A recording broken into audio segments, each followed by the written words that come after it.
Appeals के topic में मैंने तुमको 2 सम होमवर्क दिए थे। पहला क्वेश्चन देखना क्या है। पहले क्वेश्चन में क्या था, चेक द आंसर। अब आईटैट passed an order providing a relief as prayed by the assessee।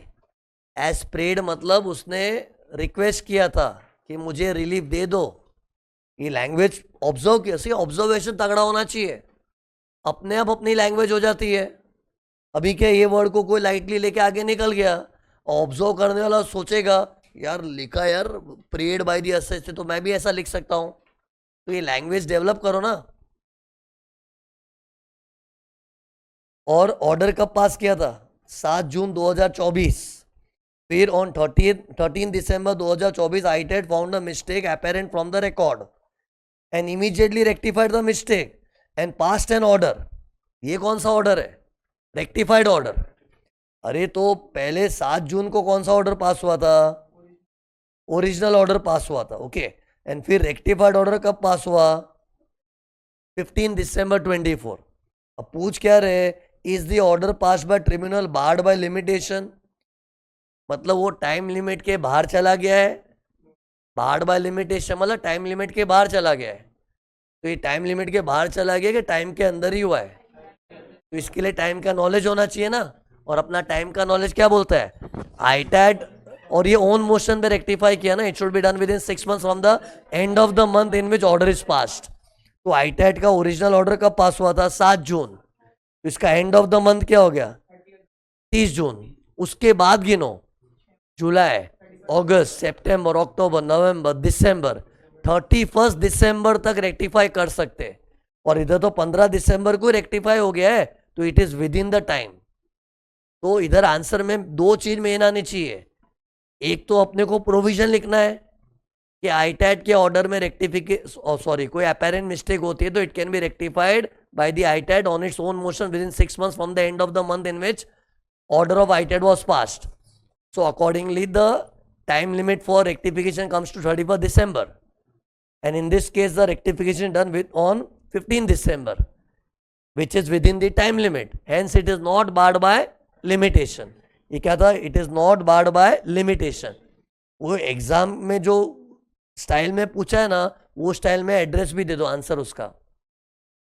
फिर what would be your answer if the mistake was identified by the assessing officer who filed rectification petition मतलब application on 13 December 24 and the tribunal passes rectified order on 24 Jan 26। तो इधर own motion पे हो रहा है कि application by AO? इधर पता है आईटैट के अंदर अपने असेसी एओ दोनों मीटिंग में बैठे थे ना, दोनों में से कोई भी अप्लाई कर सकता है।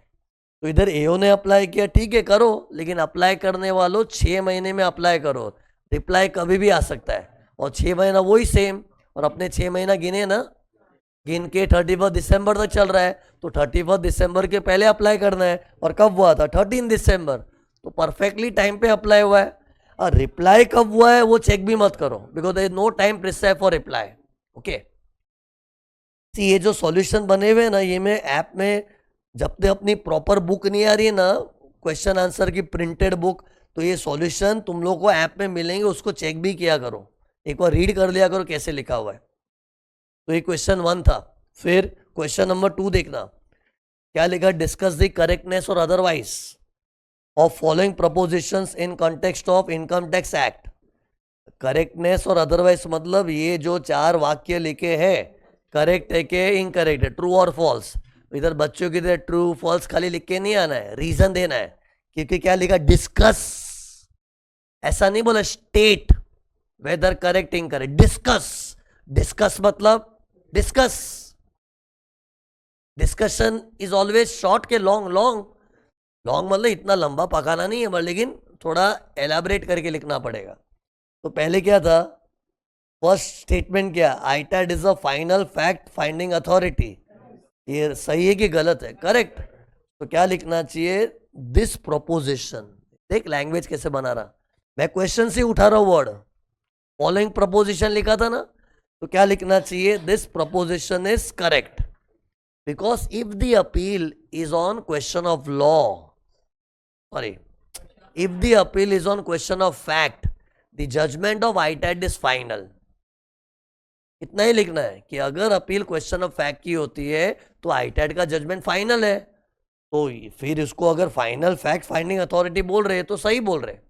फिर कमिश्नर ब्रैकेट में अपील्स, ये सीटा होता है. सी मैं जो सीटा सीटा करके अपने नोट्स में देता हूँ ना, वो एग्जाम में इन लोग है ना कमिश्नर ब्रैकेट में अपील्स लिखते हैं, वो सीटा ही होता है. क्या लिखा है? CITA cannot admit an appeal filed beyond 30 days from the date of receipt of order of AO. मतलब 30 दिन के बाद कोई अपील करेगा ना तो एक्सेप्ट ही नहीं करेगा. तो सुनो, ये पॉइंट एक्चुअली अपना पढ़ना बाकी है अभी. सी एक पॉइंट मैंने तुमको बताया नहीं, छोटा ही पॉइंट है कि अपील करने की जो टाइम लिमिट होती है ना, उसमें अगर थोड़ा डिले हो गया और उसमें अपना कोई जेन्युइन रीजन है तो ये लोग अलाउ करते. छोटा ही पॉइंट था, लेकिन ये फॉर्मली मैंने कल के लेक्चर तक में कहीं डिस्कस नहीं किया था. लेकिन अपने नोट्स में देखोगे ना, it will be found, it is written कि अपील जो करने का, अपील करने का टाइम क्या बताओ?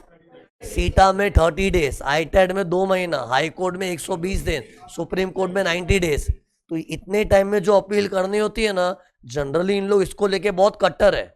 लेकिन कोई जेन्युइन रीजन के कारण थोड़ा बहुत डिले हो गया तो इन लोग अपना लेट फाइलिंग ऑफ अपील भी अलाउ करते.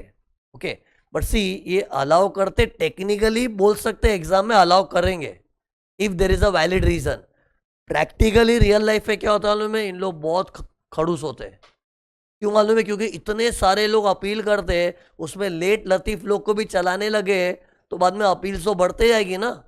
तो जनरली इतना इजीली इन लोग delay in filing the appeal allow नहीं करते जनरली. हाँ, ये प्रैक्टिकल लाइफ एक्सपीरियंस बता रहा हूँ.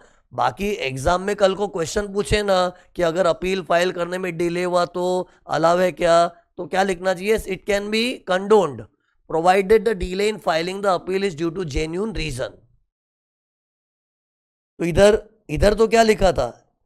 ही cannot admit the appeal beyond 30 days. So this proposition is incorrect. CETA can admit the appeal beyond 30 days also if the delay in filing the appeal is due to genuine reason. Okay. फिर assessee agreed by an order under section 263. Section देखिए, समझता है क्या है? 263 में क्या हुआ था? CIT CCID राउंड पे निकला था और एओ ने लफड़ा किया, उसको चमाट मार के उसके ऑर्डर को रिवाइज किया था ना. एओ ने लफड़ा क्या किया था? Error prejudicial to government, याद आया वो? तो देखो क्या लिखा है. एक असेसी 263 ऑर्डर से दुखी था. दुखी क्यों था? क्योंकि 263 में कुछ ऐसा रिवाइज करते कि जो गवर्नमेंट को नुकसान हुआ था वो ठीक हो जाता है.